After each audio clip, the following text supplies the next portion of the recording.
Sustentabilidade, tema cada vez mais importante em todo o mundo. No entanto, como chegar até a sustentabilidade? Qual o papel das empresas nesse processo? E quem serão os condutores dessa mudança? Do conceito à prática, as ideias de sustentabilidade têm enfrentado desafios de liderança e de condições de aplicação. Mas quem são os personagens que estão à frente desse processo? Existem lideranças a serem seguidas no Brasil? O que as empresas podem e devem fazer para alcançar a sustentabilidade? Líderes sustentáveis, este é o tema do programa Empreendedor Série Sustentável.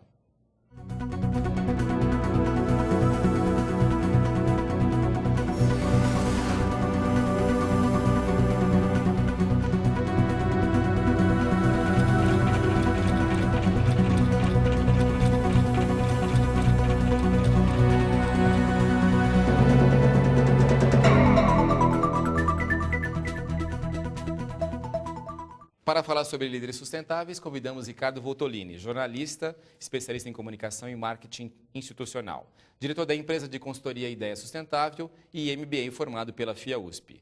Faz parte da lista Top 10 de jornalistas de sustentabilidade e recebeu o prêmio Green Best. Ricardo, obrigado pela sua presença no programa de hoje. Pelo convite. Ricardo, para começar o nosso programa de hoje, quais são os desafios da sustentabilidade no Brasil?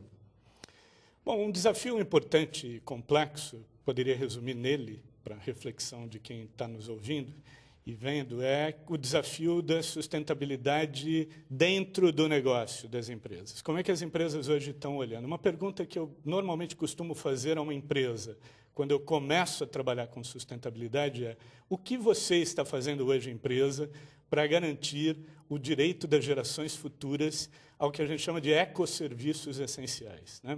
No futuro, continuaremos precisando de ar limpo para respirar, água potável para beber, um solo fértil para plantar, um clima estável e também, mais recentemente, nós aderimos à ideia de que é importante você discutir as questões sociais. Então, uma sociedade menos desigual e com menos conflitos e tensões. Bom, é uma pergunta relativamente simples, mas quando a empresa começa a tentar responder, ela vai perceber que ela precisa mudar sistemas, mudar equipamentos, mudar processos, mudar estratégias. Então, sustentabilidade passa por uma análise que a empresa deve fazer de todos os impactos que ela gera com a empresa, e aí ela tem que avaliar esses impactos ao longo de toda a cadeia de valor do negócio dela, e pensar em como ela vai minimizar ou eliminar esses impactos. Sem isso, é impossível dizer que essa empresa está adotando um caminho de sustentabilidade. E pensando em termos gerais assim no mundo, já existem lideranças comprometidas com a questão da sustentabilidade? Pois é, nós não temos uma geração de líderes de sustentabilidade bastante conhecida no mundo hoje. Quando me perguntam quem é um líder importante de sustentabilidade, você não vai identificar um Mandela da sustentabilidade, né? É muito difícil encontrar. Mas, ao mesmo tempo, a gente já começa a ter nas empresas do mundo e no Brasil lideranças comprometidas com os valores da sustentabilidade e que já estão fazendo uma diferença nos negócios por usarem esses valores da sustentabilidade. Mas ainda não há, efetivamente, uma legião de líderes de sustentabilidade. Não há ninguém assim, uma referência, um benchmarking? A gente sempre menciona o Al Gore, né, o ex-vice-presidente dos Estados Unidos, como uma liderança importante. Ele teve um papel importante mesmo em popularizar a discussão do aquecimento global, isso é inegável. Mas se você tirar o Al Gore, você não vai encontrar grandes líderes desse tema no mundo hoje. E no Brasil? Nós temos lideranças importantes. Por exemplo, a Marina Silva, uma liderança que vem do universo ambientalista, mas hoje é uma líder importante no país, uma líder política importante no país e que tem como principal bandeira a questão da sustentabilidade. E já temos nas empresas brasileiras uma elite de líderes interessantes que estão discutindo sustentabilidade há pelo menos 15 anos e que colocaram sustentabilidade na gestão desses negócios. Bom, é sobre justamente isso que trata o livro, né, que você acabou de lançar, chamado Conversas com Líderes Sustentáveis. O que te inspirou a escrever esse livro, Ricardo? Bom, eu trabalho com sustentabilidade há 13, 14 anos. Então, eu estou há bastante tempo nessa paisagem, digamos assim, pesquisando e trabalhando com empresas, especificamente. Então, uma das conclusões que eu cheguei em 2008, depois de termos feito na revista Ideia Sustentável, que eu dirijo, um longo ensaio sobre liderança para a sustentabilidade, identificamos o seguinte: nas empresas em que o conceito de sustentabilidade avançou mais, e há algumas empresas no Brasil em que a sustentabilidade deixou de ser um tema pontual e passou a ser estratégico, havia sempre, nesta empresa, a presença de um líder sentado na cadeira de presidente, né? Então não era um líder qualquer, um líder com poder de mando, muito interessado no tema da sustentabilidade.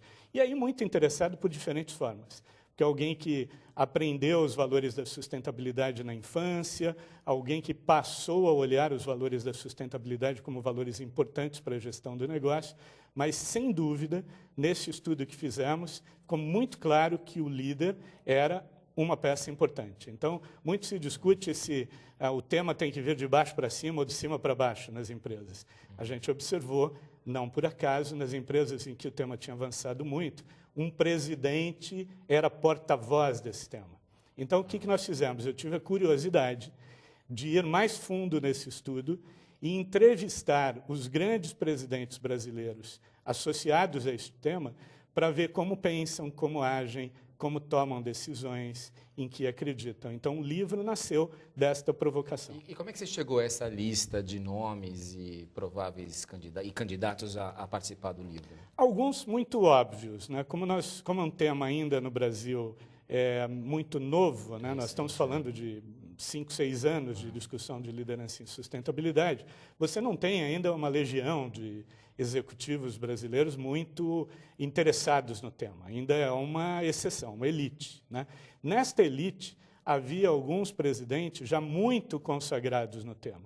Quando eu chamo de muito consagrados, é presidentes cujas empresas receberam prêmios importantes, que vão aos grandes eventos falarem sobre o tema, que estão nas páginas de revista e jornal, e que são vistos como mitos dessa discussão no Brasil.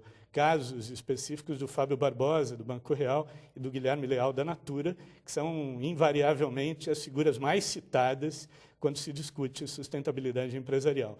Aí eu fiz uma grande pesquisa também com fontes de amigos jornalistas, amigos especialistas, e compus uma lista de 20 nomes. Desses 20 nomes, eu entrevistei 18, e dos 18, 10 viraram capítulos do livro. A questão do Banco Real, você sabe que muitos alunos nossos, inclusive, perguntam como vai ficar essa questão, né? Porque o Banco Real tinha uma imagem tão ligada à sustentabilidade, que depois, com a incorporação, com a fusão com o Santander, muita gente ficou com receio que isso acabasse sumindo, né? Como é que está essa questão hoje no sistema financeiro? Porque a gente sabe que quando um banco adota essa questão, ele acaba passando isso para os clientes, para os tomadores de recursos, né? Quer dizer, é uma maneira muito boa de difundir a questão da sustentabilidade. Como é que está essa questão hoje do Fábio Barbosa e do Real? Bom, primeiro a gente tem que dizer o seguinte: Fábio Barbosa e o Banco Real, eles foram pioneiros da discussão de sustentabilidade no segmento bancário, no Brasil. E pioneiros no mundo também. Então, as ideias do Fábio Barbosa influenciaram não só o Real, mas todo o mercado financeiro do Brasil. Nossa, quer dizer que essa ideia nasceu aqui? Nasceu no Brasil? Eu diria que sim, na medida que o Banco Real, desde muito cedo, foi reconhecido como um banco mundialmente importante na discussão da sustentabilidade. Nasceu de uma ideia do Fábio Barbosa de criar um banco de valor, que gerasse valor não só para o acionista, mas para toda a sociedade. À medida que influencia muito e marca muito, há sempre uma grande dúvida, o que virá depois, na medida que o banco foi comprado por um outro banco grande, internacional, que não tem uma cultura de sustentabilidade tão clara como tinha o Real. É uma grande incógnita, eu prefiro esperar o tempo para ver o que vai acontecer. O que hoje me parece que é o movimento que está acontecendo é o Banco Santander está se apropriando desta cultura criada pelo Real, porque é uma cultura vitoriosa, afinal de contas, né? O banco, quando foi vendido ao Santander, o Santander aceitou pagar pelo Banco Real um valor 25% superior ao valor do banco no mercado, por considerar que esse era o valor do ativo intangível, da marca do Real, todo ele construído em torno dos princípios de sustentabilidade.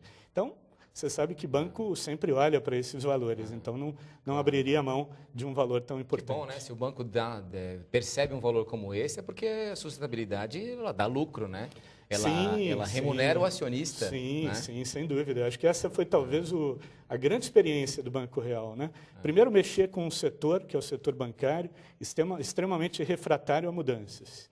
Outra, mudar um modelo de negócios que é bastante consagrado, né? Então, imagina você, em 2000, 2001, como fez Fábio Barbosa, chegar para os acionistas holandeses do ABN AMRO Bank e propor, por exemplo, não mais emprestar dinheiro para empresas que devastassem a Amazônia. Ninguém entendeu, né? Não havia uma prática, não era regra de bancos estabelecer critérios socioambientais para empréstimo. E acho que o Fábio Barbosa teve a coragem, que um bom líder de sustentabilidade deve ter, de pautar, de brigar e de levar adiante essa ideia, né? Então, eu lembro que, à época, está no livro isso, um dos argumentos que ele utilizou foi, olha, perderemos meia dúzia de clientes muito ruins que provavelmente nem pagarão o empréstimo porque falirão antes, por conta das suas práticas, e ganharemos uma legião de clientes muito bons que virão ao banco por pensar e acreditar naquilo que a gente pensa e acredita. Então, ele tinha razão. São clientes mais sustentáveis, né, que vão durar mais no tempo. Essa liderança do Fábio Barbosa, será que ela se disseminou de uma maneira mais tangível, mais clara, junto às empresas brasileiras? Como é que as nossas empresas estão frente a outras empresas no mundo? Olha, eu acho que se a gente for fazer uma comparação, o tema sustentabilidade está pautado na Europa, por exemplo, há 15 anos, né? Desde o protocolo de Quioto, as empresas e os governos estabeleceram metas de cortes de emissão. Então, na Europa, o tema é muito mais antigo, a discussão é mais antiga do que no Brasil. Se a gente olhar por esse aspecto, então a gente estaria atrasado, né? Estaria aí alguns anos atrasados. Mas eu vejo as empresas brasileiras, muitas delas, à frente da discussão, inclusive numa comparação com empresas europeias. Eu acho que nós já temos aqui uma elite de empresas líderes que estão discutindo sustentabilidade há pelo menos 10 anos e que vem num processo evolutivo. É claro que discutir sustentabilidade no centro do negócio é um processo complexo e que não pode ser resolvido em 1 ou 2 anos. Mas se você hoje imaginar os líderes que estão hoje no meu livro retratados, os 10 que estão ali, certamente são líderes de padrão mundial. São líderes que poderiam estar hoje em qualquer empresa global, dirigindo essas empresas com extrema competência e colocando os princípios da sustentabilidade na gestão do negócio. Que bom, a internacionalização da sustentabilidade a partir do Brasil, né? Que bom, legal. É verdade. No próximo bloco, o Ricardo Voltolini vai falar sobre líderes sustentáveis, como são e o que fazem. O empreendedor vai para um rápido intervalo e volta já.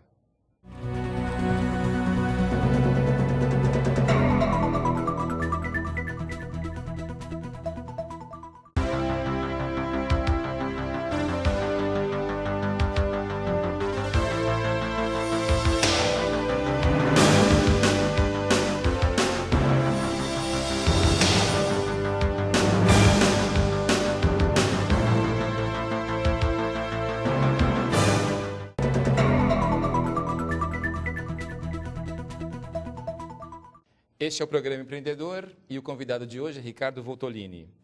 No bloco anterior, nós falamos sobre liderança sustentável. Ricardo, existe um modelo mental para o líder sustentável? Existe. Nós chegamos à conclusão, depois de muitas entrevistas, que este líder ele se diferencia dos líderes convencionais por alguns aspectos. O primeiro aspecto muito claro, que está no livro de modo muito consistente, é que este líder ele acredita nos valores da sustentabilidade mais do que a média dos líderes. Quando eu falo de valores da sustentabilidade, eu estou falando de transparência, respeito à diversidade, solidariedade, altruísmo, olhar para o outro, respeitar o indivíduo, respeitar o meio ambiente, manter uma relação saudável com todos os sistemas. Isso é uma característica do líder sustentável. Como também é uma característica do líder sustentável, pensar no que a gente chama de interdependência entre o sistema econômico, ambiental e social. O que é isso? Significa obter lucros, isso tem que estar no modelo de negócio, respeitando o meio ambiente, preservando e conservando recursos e promovendo o desenvolvimento da sociedade. Isso é muito simples de dizer, e a maioria dos líderes dirá o seguinte: nós também fazemos isso. Mas uma coisa é dizer, outra é colocar no modelo de negócio. E os líderes em sustentabilidade fazem isso. Eles não admitem nenhum tipo de lucro que agrida meio ambiente ou que promova algum tipo de desigualdade social.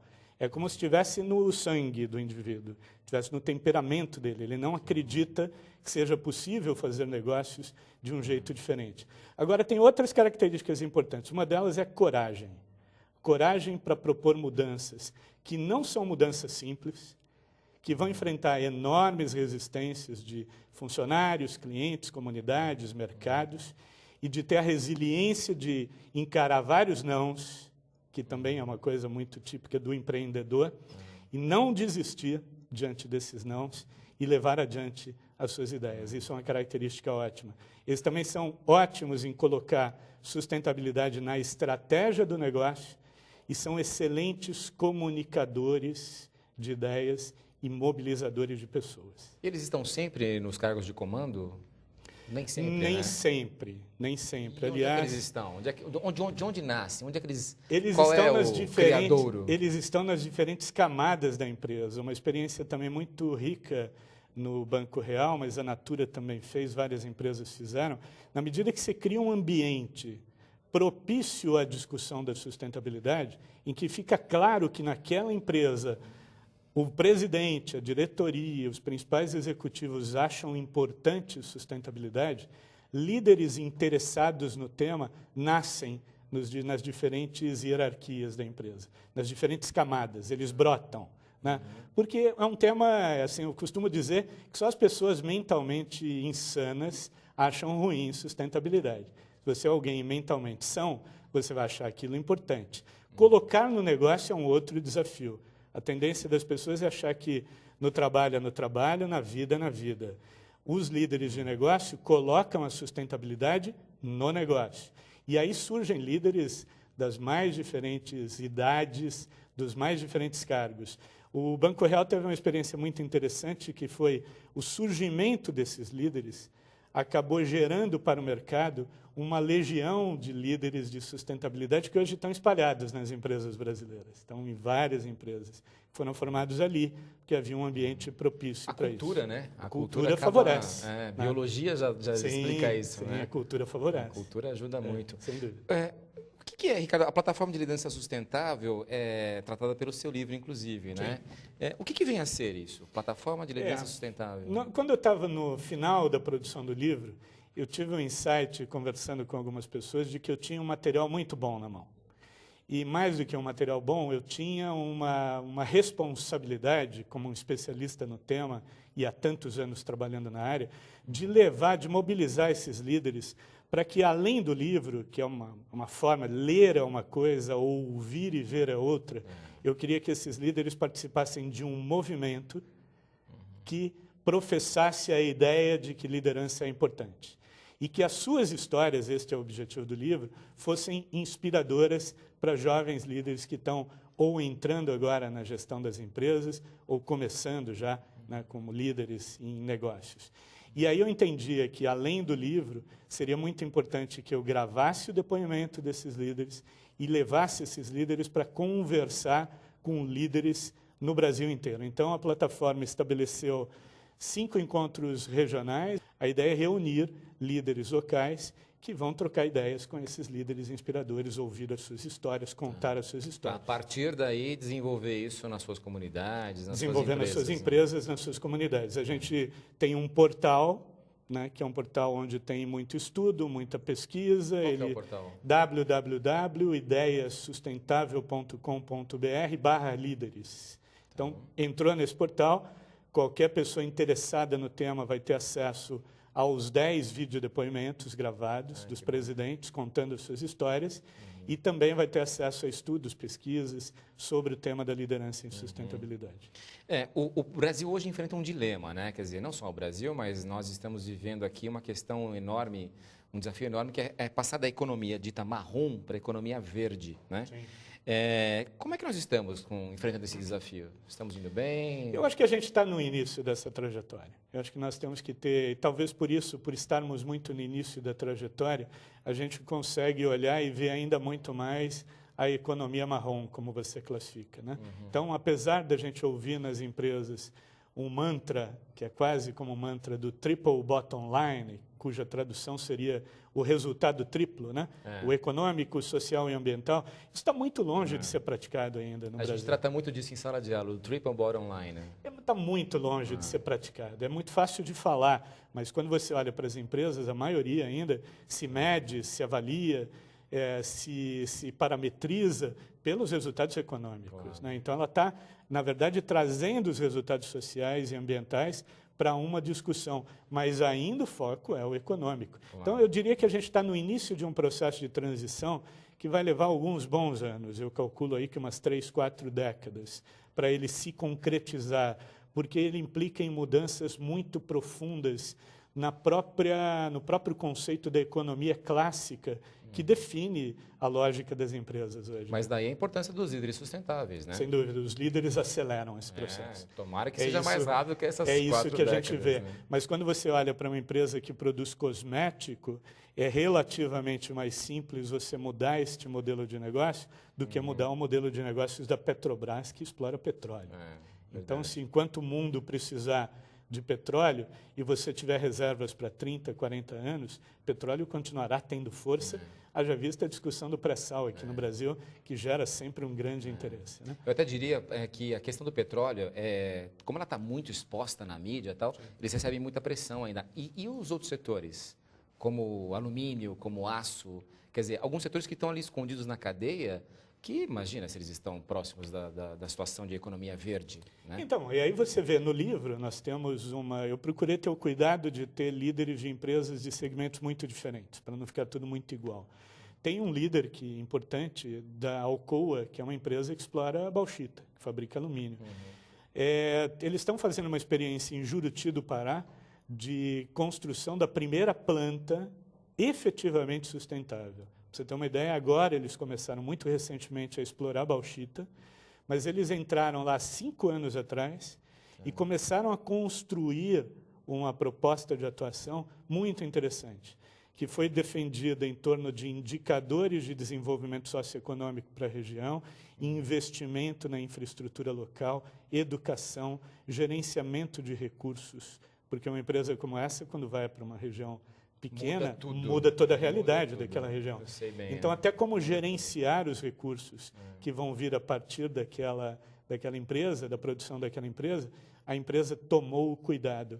É uma experiência, para você ter uma ideia, totalmente documentada hoje num livro que foi escrito por profissionais da Fundação Getúlio Vargas. Então, hoje, há formas, e a Alcoa prova isso, pela sua experiência, de fazer a exploração, a atividade extrativista, de um jeito mais sustentável. Olha, que bom. Se é possível com alumínio... É possível com qualquer outro com qualquer coisa. Né? Ricardo, como os nossos telespectadores, né, são alunos e alguns têm até alguns negócios, os pais têm negócios, como é que as ideias que estão no livro podem servir de inspiração para as pequenas e médias empresas? Eu acho que elas podem, sim. Eu tenho essa convicção. Primeiro, as histórias são histórias muito simples, elas são contadas de um modo também muito simples, portanto, não precisa ser um expert em sustentabilidade para entender o que está aí. São histórias contadas por líderes vitoriosos, porque este era um pressuposto do livro. Eu tinha convicção de que eu deveria encontrar líderes que tinham feito negócios e obtido sucesso por causa da sustentabilidade, não apesar da sustentabilidade, mas por causa dela. Então, há muitas ideias que estão colocadas por esses presidentes que podem ser traduzidas para o cotidiano de uma pequena empresa ou podem ser lidas por estudantes que daqui a pouco vão trabalhar em empresas. Talvez a lição mais importante que esse livro tenha a deixar para aqueles que vão ler é que é fundamental no mundo que a gente está vivendo hoje liderar com valores. Aqueles valores que a gente aprende em casa, que são importantes, e que até um tempo atrás a gente achava o mercado não premiava, pelo contrário, punia, e dizia assim, da porta para fora é uma coisa, da porta para dentro é outra. Porque o mundo da economia é selvagem, né? Quer dizer, então, da porta para fora a gente é simpático, educado e respeita a concorrência, mas da porta para dentro a gente não é transparente e se puder chuta a canela do concorrente e faz algum tipo de falcatrua, está acabando. os valores bons, aqueles valores que são virtudes até aristotélicas, né? A verdade, né? A sabedoria de fazer as coisas certas, de acreditar no que é bom para todo mundo e não só no que é bom para você, indivíduo, elas estão em alta hoje nas empresas. Então, jovens que estão se formando agora e que vão passar por um processo de seleção estão preferindo trabalhar nas empresas que têm valores, porque elas também valorizam aquilo que você acha ou pensa. Os grandes líderes que estão nesse livro, será que eles estão mais tranquilos porque eles têm chance de deixar herança sustentável nas empresas pela qual eles passaram? Tem, eu acho que sim, acho que sim. Se você pegar as experiências que esses líderes criaram, as empresas nunca mais foram as mesmas. Se tem uma coisa que a gente aprende é que quando a gente constrói um parâmetro melhor, ninguém volta atrás, ninguém sente falta do que se tinha antes. Eles enfrentaram resistências, mas hoje, quando você vai ver os bancos brasileiros, não por acaso eles enfrentaram a crise econômica com muita solidez. É verdade. Por quê? Porque são bancos mais regulados, em mercados mais criteriosos. Os bancos brasileiros hoje todos aderiram aos princípios do Equador, estabelecem critérios socioambientais. Então, sem dúvida, esses líderes estão deixando um grande legado, um legado muito importante, não só para as suas empresas, mas para os mercados. Legal. Ricardo, papo excelente, daria mais alguns programas. Parabéns pelo livro. Obrigado pela oportunidade. O empreendedor de hoje falou sobre lideranças sustentáveis com Ricardo Voltolini. Espero que tenhamos esclarecido um pouco mais sobre o papel dos líderes sustentáveis e a importância da atuação das empresas para a adoção da sustentabilidade. Até o próximo.